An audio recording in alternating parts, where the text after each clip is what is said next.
The general manager of the National Theatre, Professor Sunday Ododo, says more than 16,000 jobs would be created during and after the ongoing renovation of the National Theatre. He said the revamping of the 44-year-old complex would be hinged on 4 pillars: music, movies, fashion, and information technology. Direct and indirect, not less than 16,000. Even while the work is going on, jobs will be created. Don't forget, a lot will be. This will be a big hub for business. You see, the light rail there is ready.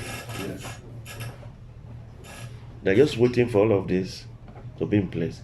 So that is tied to urban regeneration. Okay? There will be women that will trade, the coke seller, the Google seller, they open a field, fruit sellers. You know, as people are trooping here for one event or the other, they'll be served by all of these hawkers and retailers.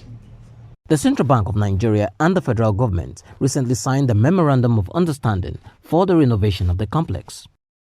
Under the MOU, the CBN, through the Bankers Committee, will invest 21 billion naira to renovate the National Theatre, refurbish and run it profitably.